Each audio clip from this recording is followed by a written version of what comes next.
دیکھو فقیہ الامت بلکہ ظہیر الامت انور شاہ کشمیری کو پڑھ کے دیکھو. غیروں سے کہا تم نے غیروں سے سنا تم نے، غیروں سے کہا تم نے غیروں سے سنا تم نے، کچھ ہم سے کہا ہوتا کچھ ہم سے سنا ہوتا. موقع اساتذہ کرام اور منصفین نظام اور چمنستان دارالعلوم چورو کے چہکتے مہکتے نوش گفتہ پھولوں، السلام علیکم ورحمۃ اللہ وبرکاتہ. حاضرین، آج مجھے آپ حضرات نے جس عنوان پر لب کشائی کرنے کی اجازت دی ہے وہ عنوان خدمات علماء دیوبند ہے. ہم نشینوں جب ہم تاریخ کا مطالعہ کرتے ہیں، جب ہم تاریخ کے اوراق پلٹتے ہیں تو ہمیں ہر جگہ ہر ورق اور ہر صفحے پر علماء دیوبند کے کارنامے نظر آتے ہیں اور عقل و خرد حیران رہ جاتی ہے کہ علماء دیوبند کے علمی ذخائر کو اجاگر کیا جائے یا ان کے صوفیانہ رودات کی ایک جھلک پیش کی جائے یا ان کے مجاہدانہ کارناموں کا تذکرہ کیا جائے جنہوں نے ہر دور میں غم و اندوں کے پہاڑ سہ کر بحر عشق و وفا کو عبور کیا ہے. افغانستان سے لے کر ہندوستان تک، شاملی سے لے کر بالا کوٹ تک، زندان مالٹا سے لے کر کشمیر کی بلند بالا چوٹیوں تک، چاندنی چوک سے لے کر خیبر تک، جنہوں نے اپنی گردنیں کٹوا کر پھانسی کے پھندوں کو چوم کر وفاداری کی ایک مثال قائم کر دی ہے اور ببانگ دغل یہ اعلان کیا ہے کہ فنا فی اللہ کی تہ میں بقا کا راز مضمر ہے. جسے مرنا نہیں آتا اسے جینا نہیں آتا. وہ مرد نہیں جو ڈر جائے حالات کے خونی منظر سے. جس حال میں جینا مشکل ہو اس حال میں جینا مردی ہے. ہمارے جسم زخموں سے چور سہی، تم اپنے شکستہ تیر گنو. خود اہل ترکش بولیں گے یہ بازی کس نے ہاری ہے، یہ بازی حق کی بازی ہے، یہ بازی تم ہی ہارو گے. جب گھر سے مجاہد نکلے گا تم کتنے مجاہد مارو گے. حاضرین، یہ تھے میرے علماء دیوبند اور میں کہتا ہوں اگر علماء دیوبند کو جاننا ہے اور دیوبند کو پہچاننا ہے تو آؤ میرے قاسم العلوم والخیرات حضرت مولانا قاسم نانوتوی کو پڑھ کے دیکھو، میرے شیخ الہند مولانا محمود الحسن دیوبندی کو پڑھ کے دیکھو، حکیم الامت اشرف علی تھانوی کو پڑھ کے دیکھو، قطب الارشاد حضرت گنگوہی کو پڑھ کے دیکھو، فقیہ الامت بلکہ ظہیر الامت انور شاہ کشمیری کو پڑھ کے دیکھو. اگر علماء دیوبند کو پہچاننا ہے تو آؤ میرے شیخ الاسلام حسین احمد مدنی کو پڑھ کے دیکھو.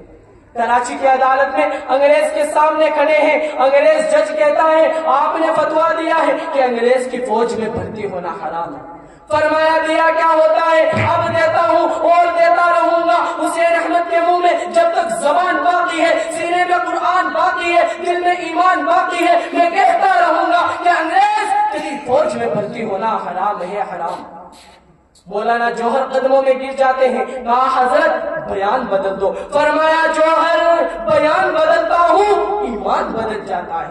انگریز جج کہنے لگا آپ کو خبر بھی ہے ایسی بغاوت والی تقریر کی کیا سزا ہے؟ فرمایا تم بتاؤ. انگریز جج کہتا ہے مولوی حسین احمد سن، میرے قلم میں بڑی قوت ہے، ایسی بغاوت والی تقریر کی سزا تختہ دار پھانسی ہے. مولانا نے بریف کیس کھولا، سفید کپڑا نکالا اور عدالت میں لہرا کر کہنے لگے او انگریز جج تجھے علم ہونا چاہیے کہ حسین احمد جب دیوبند سے آ رہا تھا تو کفن کا کپڑا بھی ساتھ لے آیا تھا. یہ تھے میرے علماء دیوبند اور میں اس سے بڑھ کر آپ کو کہوں اگر علماء دیوبند کو پہچاننا ہے تو آؤ میرے لاہور کو دیکھو. سردیوں کا موسم ہے، برف کے بلاکوں کے درمیان لٹا دیے گئے. ایک بلا کدھر ہے، ایک بلا کدھر ہے، درمیان میں حضرت کو لٹا دیا گیا، جسم ٹھنڈا ہو چکا اور بے ہوش ہو گئے. کچھ افاقہ ہوا تو انگریز سوال کرتا ہے لاہوری اب جلوس نکالو گے، اب ختم نبوت زندہ باد کا نعرہ لگاؤ گے، اب مسجدوں میں بیٹھ کر حضور کی عزت و عظمت بیان کرو گے اور دیوبندیوں فخر کرو فخر. میرا لاہوری بول اٹھتا ہے کہ انگریز ذرا میری بات بھی سن لے، میرا جسم ٹھنڈا ہو چکا ہے لیکن میرا ایمان پہلے سے بھی زیادہ گرم ہو چکا ہے. یہ تھے میرے علماء دیوبند اور تم علماء دیوبند پر بولتے ہو اپنی زبانیں بند رکھو. علماء دیوبند چاکری کرنے والوں کا نام نہیں، علماء دیوبند تیجے کھانے والوں کا نام نہیں، ہاں علماء دیوبند 40 میں کھانے والوں کا نام نہیں، بلکہ علماء دیوبند تو اللہ کے نبی کے وارثوں کا نام ہے، علماء دیوبند تو ختم نبوت کے پہرے داروں کا نام ہے، علماء دیوبند تو صحابہ اور اہل بیت کے دفاع کا نام ہے، اور دیوبند قاسم نانوتوی کے علم کا نام ہے، کشمیری کی ذہانت کا نام ہے، اشرف علی تھانوی کی فقاہت کا نام ہے، عطا اللہ شاہ بخاری کی فقاہت کا نام ہے۔ اور اگر آپ مجھے اجازت دیں تو میں اپنی ذوق میں کیوں کہوں کہ دیوبند حق و باطل کے درمیان حائل ایک مضبوط دیوار کا نام ہے۔ اور تم کہتے ہو دیوبند نے دین بدل لیا، علماء دیوبند نے دین گھڑ لیا، نہیں نہیں، سنو، دیوبند دین بدل نہیں سکتا، میری بات سنو، دین کیونکہ دین کی تنزیل اللہ نے کی، تکمیل رسول اللہ نے کی، تمکین صحابہ نے کی، تدوین امام ابو حنیفہ نے کی، تو تطہیر دین علماء دیوبند نے کی۔ اور ہم انشاءاللہ ثم انشاءاللہ ان علماء کا کردار ادا کریں گے جن کے بارے میں خود خالق کائنات نے ارشاد فرمایا، انما یخشی اللہ من عبادہ العلماء، کہ علماء حق، علماء دین صرف اللہ سے ڈرتے ہیں، باطل سے نہیں ڈرتے۔ تنگی وقت کو مد نظر رکھتے ہوئے اپنی بات کو یہی مکمل کرتا ہوں شعر کے ساتھ۔